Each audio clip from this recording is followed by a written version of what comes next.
औज़ुबिल्लाहिमिनश्शैतानिर्रजीम बिस्मिल्लाहिर्रहमानिर्रहीम। टाटो बच्चों अस्सलाम वालेकुम रहमतुल्लाहि व बरकातुहू। आज पढ़ो geography lesson number 5। Lesson industries. यह 8th क्लास। अत पढ़ो कहीं पॉइंट्स यानी मेन पॉइंट्स समझो पत पको ब्रोकुन। अत मज गोडनुक पॉइंट इंडस्ट्री क्या गो। It refers to economic activity that is concerned with production of goods, extraction of minerals, etc. दपा युस हसा ये इंडस्ट्री यह हसा रेफर करान इकनॉमिक एक्टिविटी यानी सो एक्टिविटी यम सो इक्तिसादी हालत बढ़ान यानी युस इक्तिसादी हालत सो इंडस्ट्रीज पे यह एक्टिविटी यह कंसर्न विद प्रोडक्शन यानी प्रोडक्शन गो फसल युस प्रोडक्शन नेरान ऑफ गुड्स चीज़न निश यानी कह चीज़ आना पे तम तैयार करान तैयार कर तम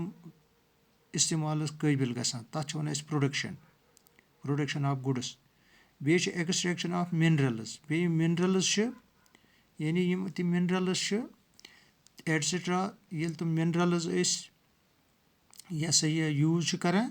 पे तम सो इकनॉमिक बढ़ान। दोयम पॉइंट अत मज मैन्युफैक्चरिंग यानी अत मज ब्या पॉइंट मैन्युफैक्चरिंग क्या गई यानी तम पॉइंट यम अत लेसन से ताल्लुक थावान। इट इज़ ए प्रोसेस गई कम यह सो एक्टिविटी इन विच यथ मज the raw material are converted into finished material for use दपान मैन्युफैक्चरिंग हसा गई यह सो यम सतन रॉ मटीरियल यानी यह पतम लट पोर्मुत रॉ मटीरियल गो कह चीज़ आना पे सो काबिल यूज कह काबिल इस्तेमाल यानी सो डायरेक्ट हेकान इस्तेमाल कर कहें पे कन्वर्ट करान सो तब्दील करान बदलावान इनटू फिनिशिंग यानी तथ फिनिशिंग करान मटीरियल फॉर यूज पे हेकान यूज कर मिसाल के तौर लकड़ आना चढ़ो देवदार कायड या अनो इथे कन गेल यह इथे कन हेकान यूज कर अत वन रॉ मटीरियल पे चेंज करान यह कारखानस पे निवान इंडस्ट्रीज पे निवान पे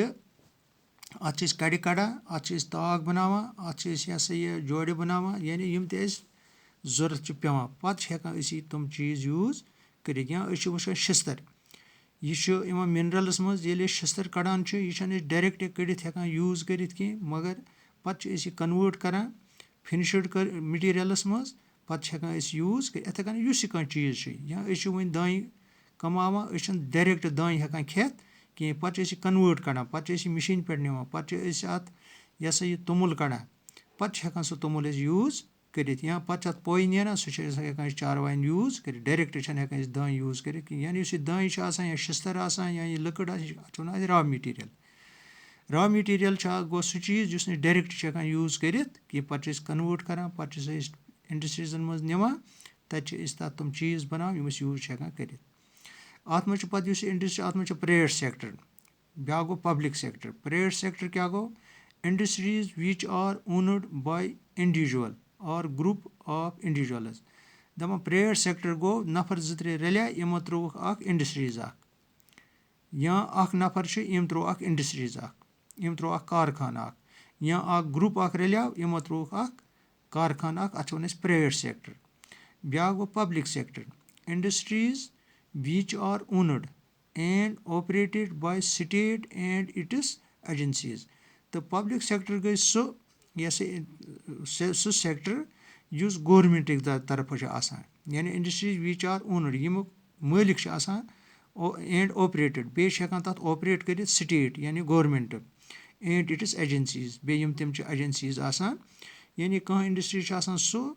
गवर्नमेंट दिवान कंस नफरस तिमन वन कुछ एजेंसी दिवान तो चलाव सा यह इंडस्ट्रीज अत वन पब्लिक सेक्टर तो युस कह प्राइवेट बनाए तथ वन प्राइवेट सेक्टर ब्या गो small sector industries it refers to a group of companies whose investment is up to 1 crore rupees and employing small number of people दपन इस स्मॉल स्केल गई दपन यह रेफर करान एक ग्रुप ऑफ कंपनीज कि company रलान पत्त तुम यह इंडस्ट्रीज बनावान हूज इन्वेस्ट दपान यह तथ पे इन्वेस्टमेंट यानी खर्च गए सह गई तकरीबन 1 करोड़ रुपये तो पत and employing small number of people बे तथ मज कम कह लुक तथ मज पत हेकान काम कर तथ वन स्मॉल स्केल इंडस्ट्रीज यानी कंपनियन हुंद ग्रुप इंडस्ट्रीज त्रावान मगर तथ पे गई खर्च तकरीबन 1 करोड़ रुपये बे हसा तथ मज हेकान कह स्मॉल गई कम नंबर यानी कम लुक हसा हेकान तथ मज काम कर ब्याक लार्ज स्केल इंडस्ट्रीज यह गई बड़ it refers to those industries having more than 1 crore investment and employing large number of people तो लार्ज स्केल इंडस्ट्रीज गई सो इंडस्ट्री यथ 1 करोड़ खुद ज्यादा पोसन खर्च यानी अगर कह इंडस्ट्रीज त्रावान पत 1 करोड़ खुद ज्यादा अत पे खर्च गसान बे अत मज मुलाजिम हेकान काम कर अत वन लार्ज स्केल इंडस्ट्रीज तो ब्याक पॉइंट अत मज बेसिक इंडस्ट्रीज बुनियादी इंडस्ट्रीज क्या गई industries whose finished products are used as raw materials in another industries दपान युस हसा बेसिक इंडस्ट्रीज गई वन कत इंडस्ट्रीज हूज फिनिश्ड प्रोडक्ट यानी तुम इंडस्ट्रीज जम फिनिश्ड प्रोडक्ट तैयार करान are used as raw material पत हसा तुम करान तथ as raw material use in other industries दूमन इंडस्ट्रीजन मज यानी कह इंडस्ट्रीज फिनिश्ड प्रोडक्ट कड़ान पत सू finished product as raw material इस्तेमाल करना दूमन बेन इंडस्ट्रीजन मज ब्याक पॉइंट अत मज consumer industries industries whose goods are directly used by the consumers दपान यह हसा गई सो इंडस्ट्रीज कंज्यूमर इंडस्ट्रीज तम तथ मज यम चीज यम गुड्स गुड्स गई चीज तम हसा हेकान डायरेक्ट यूज गसित यम कंज्यूमर ततन निन मिसाल के तौर कुन दुकानस पे लक कड़ कन्य पत ब्या कंज्यूमर तमिस असम सह निवान कड़ तमिस मकान तो सह डायरेक्ट तुम यूज कर तथ वन कंज्यूमर इंडस्ट्रीज अत मज ब्याक पॉइंट सिमल्टिंग क्या गो the process of separating metals from ores by heating दपान यह सह सह separate metals metal from ores ores सत बाय हीटिंग हीट से तैयार कर ब्याक इंडस्ट्रीज अत वन agro based industries based on agricultural products as raw materials यह गई सो इंडस्ट्रीज तुम चीज करान यह सा यह तथ मज तुम चीज एग्रीकल्चरस सत वाबस्त या एग्रीकल्चरस यह सा एग्रीकल्चर यह सा यह रॉ मटीरियल तथ वन एग्रो बेस्ड इंडस्ट्री मिसाल के तौर खाद दवा वगैरह अत वन एग्रो बेस्ड इंडस्ट्रीज।